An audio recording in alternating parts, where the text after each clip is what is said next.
और सीधे रुख करेंगे तमिलनाडु के मदुरई का, जहां पर गृहमंत्री अमित शाह पहुंचे हुए हैं। मुरुगनानंद जी, के.एस. नरेंद्रन जी और आज तमिलनाडु के कोने कोने से आए हुए मेरे देव दुर्लभ कार्यकर्ताओं को मेरा नमस्कार प्रणाम। மேடையில் இருக்கும் தலைவர்கள் அனைவரையும் வணங்கி தமிழ்நாட்டின் ஒவ்வொரு மூலை முடுக்கிலிருந்தும் இங்கு வந்து குவிந்திருக்கும் உங்கள் அனைவரையும் வணங்கி மகிழ்கிறேன்। सबसे पहले मैं मदुरै में आया हूं। मदुरै में विराजमान मीनाक्षी अम्मन को प्रणाम कर कर मेरी बात की शुरुआत करता हूं। மதுரை மண்ணில் வந்தவுடனே முதலில் நான் மதுரை மீனாட்சி அம்மனை வணங்கி என் உரையை தொடங்குகிறேன்।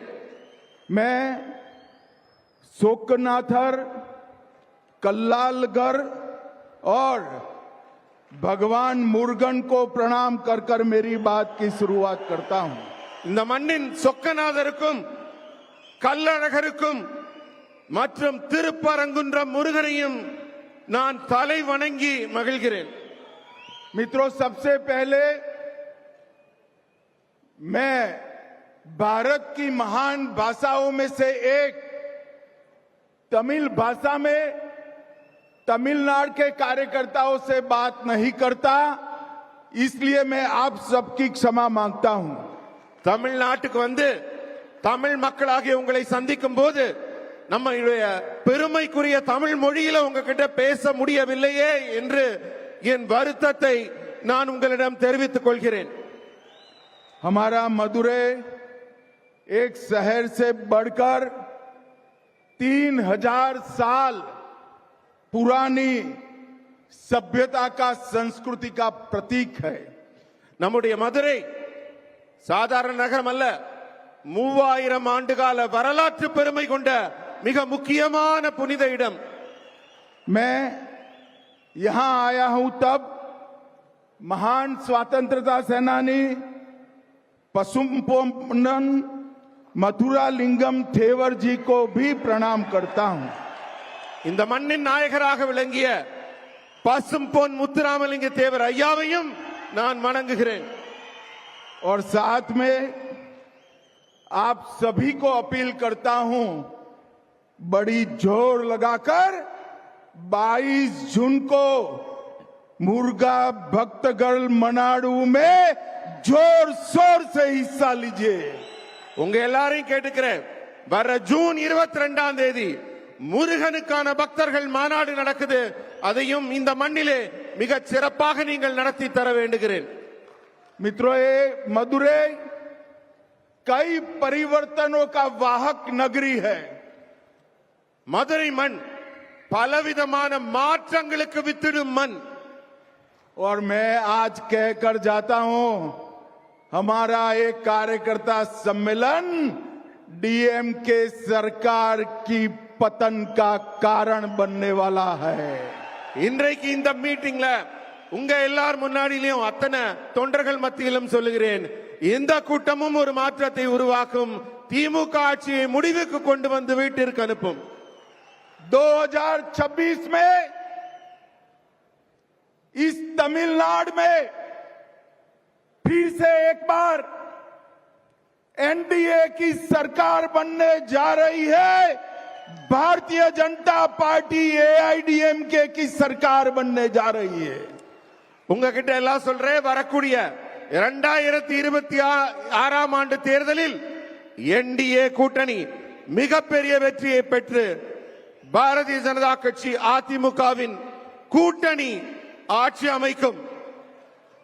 मैं रहता तो दिल्ली में हूं, मगर मेरे कान तमिलनाडु पर लगे हुए रहते हैं।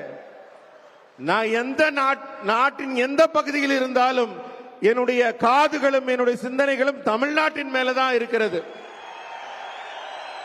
ये मुख्यमंत्री जी कहते हैं कि अमित शाह डीएमके को नहीं हरा सकते। स्टालिन साहब, आप सही कहते हो, मैं डीएमके को नहीं हरा सकता, मगर तमिलनाडु की जनता डीएमके को हरा सकती है। இந்த நாட்டின் முதல்வர் சொல்கிறார், அமித்ஷா அவர்களால் திமுகவை தோற்கடிக்க முடியாது என்று அவருக்கு சொல்றேன். அமித்ஷானால தோற்கடிக்க முடியாதுன்னு நீங்க சொல்றது சரிதான். ஆனா இந்த நாட்டின் மக்கள், தமிழக மக்கள் உங்களை தோற்கடிக்க இருக்கிறார்கள், காத்துக் கொண்டிருக்கிறார்கள். और मित्रों, मेरी बात याद रखना, मैं देश भर के चुनावों में हिस्सा लिया है। मैं पब्लिक की नब्ज जानता हूं, जनता की नब्ज जानता हूं। तमिलनाडु की जनता इस बार डीएमके की सरकार को उखाड़ कर फेंक देगी। என்னுடைய நீண்ட கால அரசியல் அனுபவத்தில் சொல்றேன், மக்களின் நாடி துடிப்பை உணர்ந்தவனாக சொல்கிறேன். வரப்போற தேர்தல்ல தமிழக மக்கள் திமுகவை தூக்கி எறிய காத்துக் கொண்டிருக்கிறார்கள். भाइयों और बहनों, मैं तमिलनाडु की जनता का इसलिए भी आभार करना चाहता हूं कि ऑपरेशन सिंदूर के बाद हमारी वीर सेना और हमारे नेता नरेंद्र मोदी जी के समर्थन में जो तिरंगा यात्रा है तमिलनाडु में निकली है, वो देश के किसी भी हिस्से से कम नहीं है. சகோதர சகோதரிகளே, இந்த நேரத்தில் நான் உங்களுக்கெல்லாம் குறிப்பிட்டு சொல்ல வேண்டியது என்னவென்றால், ஆபரேஷன் சிந்தூர் நம்முடைய தேசத்தின் அப்பாவி மக்கள் கொல்லப்பட்ட போது வடக்கிலே நடைபெற்ற அந்த நிகழ்ச்சிக்கு மிகப்பெரிய எழுச்சியும் மிகப்பெரிய ஆதரவும் நாட்டுப்பற்றும் தமிழகத்தில் இருந்து ஒரு ஆதரவு குரல் ஒலித்ததே, அதை நான் நினைவு கூறுகிறேன். और मित्रों, पहलगांव में आतंकवादियों ने हमारे निर्दोष नागरिकों की हत्या की, धर्म पूछकर हत्या की, और मोदी जी के नेतृत्व में हमारी तीनों सेनाओं ने पाकिस्तान के घर में घुसकर आतंकवादियों को सफाया करने का काम किया है.